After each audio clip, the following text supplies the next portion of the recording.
Lots of hardware related stuff today. New drones, new cameras. How about we start with the drone first? That was the one I was kind of the most curious about. This is apparently the new Parrot drone, the Parrot Anafi. And it says anytime, anywhere. It's basically a thin version. Whoa, I guess that cop likes the drone too. From the looks of the video, it looks really small and portable too. And it says Anafi is a new generation of drone. It is the ideal go-to solution to film stunning high quality videos and take outstanding photos capturing the best moments of your everyday life. Like most people, I would wonder first, what's the big deal? Is it basically just a smaller drone? But apparently with this, it says you can rotate the camera, basically a full 180 on top and the bottom. Anafi is the first drone to feature a 180 degrees tilt gimbal. And apparently you can do a 2.8 times lossless zoom, it says. So that's really neat. The more options and abilities they give you to film stuff, the better in my opinion. And apparently here it takes really good videos. It says 4K HDR videos with 100 Mbps bitrate and 21 MP photos. It's kind of interesting how they call this lossless zoom, but to my understanding it says here lossless digital zoom. I know for me, usually for zooming stuff, if it's not optical, I'm usually like, it's gonna degrade the quality so much. So it'd be kind of interesting to see how this actually turns out in real life situations. Now I know what one thing manufacturers could have an advantage of potentially. I know a lot of people are getting a little fed up with some companies basically with the restrictiveness of the drone because of the software. Like even if they could fly, let's say for example indoors, but you're in a flight zone which should be okay indoors, it stops you. It's interesting because it says for the geofence, it lets you define your very own virtual perimeter that stops Anafi from flying out of a designated area. So does that mean the drone itself doesn't restrict you in terms of zones where you can fly? You have to basically tell the drone like, okay, I don't want to fly beyond this point, so stop me. That's kind of interesting if that is the case from what I read here anyways. And just looking at some of the tech specs from the official site, I guess some of the important details that some people would be looking for. It says the weight is 320 grams, the max flight time is about 25 minutes.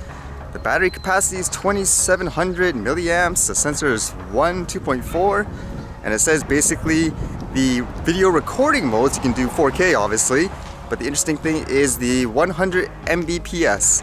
Basically even the Mavic doesn't even do that high, although the Air one does in terms of the Pro, because obviously the Pro came out before. This thing's expected to come out pretty soon too, it seems. It's expected to come out at July 1st at about $699.99. In comparison, the Mavic Air is about $799. That's the big difference, I guess, from the sounds of it. It doesn't have things like detailed obstacle avoidance, I guess you could say, whereas the Air does. It makes you wonder if that is enough to tell some people to say, oh, I would rather buy the Air versus this, or would you rather have the features, for example, being able to tilt all the way up with the camera and all that. Trying to think of this where if I was going to buy a new drone right now and I didn't buy anything, which one would I actually get? Would I get something like this, or would you get something like, say, the Mavic Air? That's a tough call. Honestly, in terms of looking at the features, the fact that it's cheaper, it's giving things like the Air a run for its money. I know for me, I would probably actually still go with the Pro, funny enough, just based on what I see anyways, with the stats and so forth. Oh, the price I guess is the big thing. For things like the obstacle avoidance, for me anyways, I actually don't care too much if it's just like, say, a front obstacle avoidance feature. If it's something like the Skydio drone where it's meant to follow you everywhere 360 and it has that kind of obstacle avoidance, then I would be more like, oh wow. But if it's just something simple like, oh well, front sensors, I don't really care about that too much honestly. I'd rather have, for example, like a better camera feature, being able to point up like this one says here. Which one would you choose if you were in that situation? At the same time, are you excited that the company is actually releasing a drone? I have said before, the more the better in terms of things like the innovation and competition. Basically pushes the other companies to do better. It'll probably drive the prices down as well. I mean, it's only a good thing. I still find it funny, basically, when products come out like this, people just immediately say, oh, it's just a ripoff of this, I hate it. Like, you don't even really look at it or anything like that. Like, again, don't you want the industry to grow in that way? I mean, it's hard enough as it is for many people trying to convince them to allow these things to be out there in the first place. I know for myself, just looking out for those new drones still interests me, because if there's a better drone, better camera quality, it means a person like myself can capture better footage. Just like the example yesterday, the better I can make stuff like that too. I guess the more people I could potentially share it with and basically educate them about it as well. None of that fear mongering. I prefer things like when they watch it like, oh wow, I mean that's the way it should be.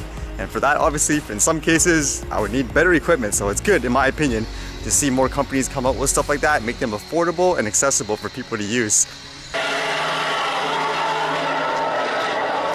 And speaking of image quality and stuff, I just quickly read about this one. Apparently there was a new camera announcement. It says the Sony RX100 VI. And apparently this one has like a crazy zoom feature and it's a really compact camera. I mean, that's nuts. It was showing basically the zoom lens on this little thing. It's almost like pretty much almost having like a telephoto lens in many ways. I mean, it says it's a 24 to 200 millimeters f2.8 4.5 high resolution zoom lens. Can you imagine something that small? I mean, that sounds great for a person like me. Like I walk around trying to capture on the whim, like footages that I see. I know many times, for example, like even with animals and stuff, like with this camera that I use, I have to put the camera literally right in front of them. So it's kind of nice if you had something like this, for example, something you just put in your pocket, don't need to lug around lens and get some great footage.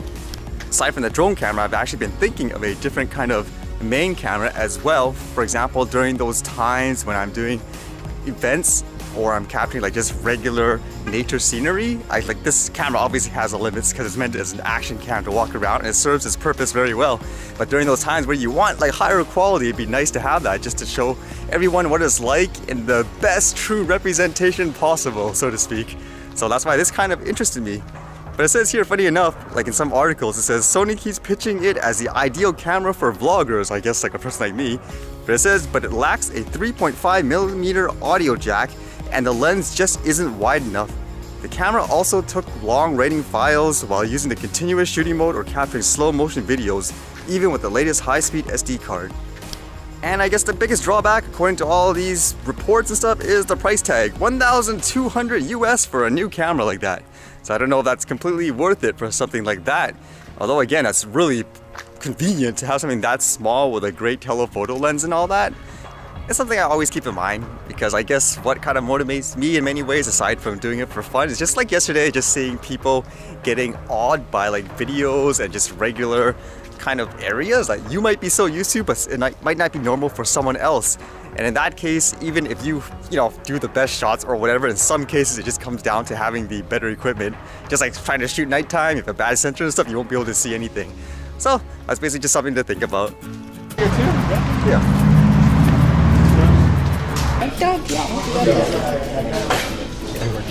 Okay. So I went to do some language exchange. You remember that? You confused them again. Confused again. Thank you. That was really funky. That's the heat. This is the thermal camera, and this is the regular camera. So you do picture-in-picture, so you can see like the both of them at the same time. I need one of those so if I go to the desk, I can see the snake sneaking up on me. No, I have a request. I want to know if when you get the drone and everything hooked up, I want to use if I can replace the regular with a armored person that's so shooting. Why is it all the non-drone flyers are the violent people? I just buy to capture footage, everyone else is like, can I use this to hurt weapons and kill people and this and this and this?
All right, see you guys later.